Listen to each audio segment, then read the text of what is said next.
Meghan Markle never portrayed any signs of pregnancy throughout the period she claimed she was pregnant. A royal nurse confirmed.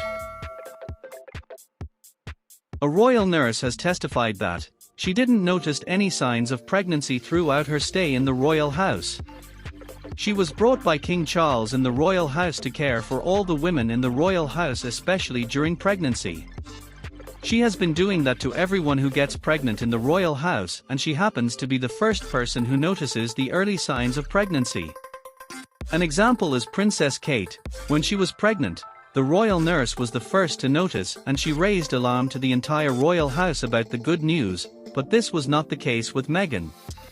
The nurse claimed that Meghan has never portrayed any signs of pregnancy and have been ignoring all the questions she's being asked. As a woman who is actually pregnant, she was supposed to know everything concerning pregnancy, including her due date for delivery, but the nurse claimed that Meghan wasn't aware of any of these information. She added that each time she tries to have any conversation with her, Meghan always tries to make it brief and fast to avoid further questions.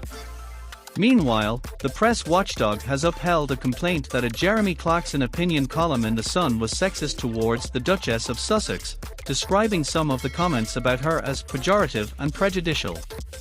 The Independent Press Standards Organization, IPSO, also rejected complaints that the piece, in which Clarkson wrote he had dreamed of Meghan being paraded naked through British towns and publicly shamed, was inaccurate, harassed the Duchess, and included discriminatory references to her on the grounds of race.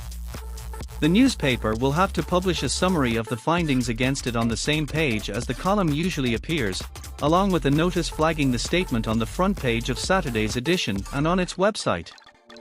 In a statement, the newspaper said it accepts that with free expression comes responsibility, adding it has a proud history of campaigning for women. The Fawcett Society gender equality charity, which complained to IPSO, said the ruling is a landmark decision about a vile and offensive column. The ruling is the first time a complaint to IPSO about discrimination relating to someone's sex has been upheld, the regulator said. IPSO found the article made references to the Duchess's sex, including a claim that she exercised power over the Duke of Sussex because of her sexuality. It said this was a reference to stereotypes about women using their sexuality to exert influence, and implied that it was the Duchess's sexuality, rather than any other attribute or accomplishment, which was the source of her power.